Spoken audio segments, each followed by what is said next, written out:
Thank you. I'm Lucy Hutyra. I'm a professor in the Department of Earth and Environment, and I'll share with you today one project that my group is working on, which is thinking about how we could better manage urban heat with our development and redevelopment choices. And this is work that we're doing in close collaboration with the City of Boston. Next slide. So when we think about urban heat and we think about temperatures across cities, it's extremely uneven.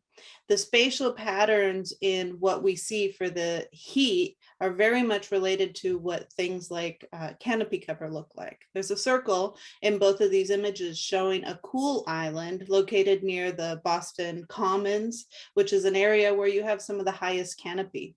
And so development choices that modify what canopy looks like and what surface reflectivity look like can quickly modify what temperature profiles look like. Next slide. The City of Boston has for many years now been working on a set of plans that they call Climate Ready Boston. They're currently deep in an analysis for heat resilience. Next. And in the context of that, my group has been collaborating with the Boston Planning and Development Agency in developing some decision support tools as developers come to the city with proposals for how to change land cover, in trying to think about multiple pathways for how we can reduce what that heat load looks like. Next slide. My student Ian Smith has been on the front lines of this, and he actually won a Civic Innovation Award for this work today. I'm very proud of him.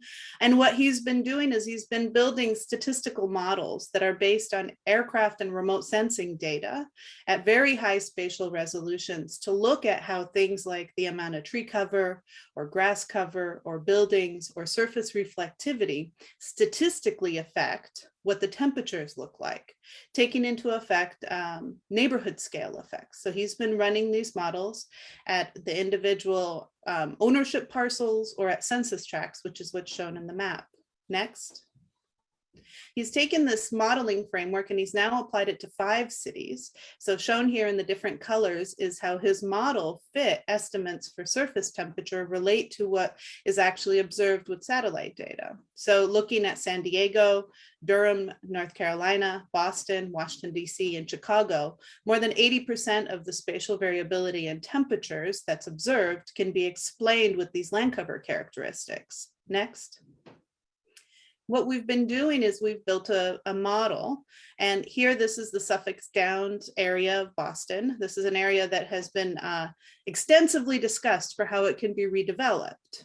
And next, in this tool, we've extracted what the current land cover looks like, what the fraction trees, grass, buildings, and so forth looks like. The current surface temperature in this area is 309 degrees Kelvin, and I'm sorry I didn't convert units there.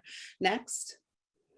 The Boston Redevelopment Authority received a proposal to change what it looks like. In this real proposal, it would take the amount of grass cover from 34% to 20%, increase the number of buildings, and radically reduce the amount of parking lot. These land structural changes would actually result in a 1-degree temperature increase. Next.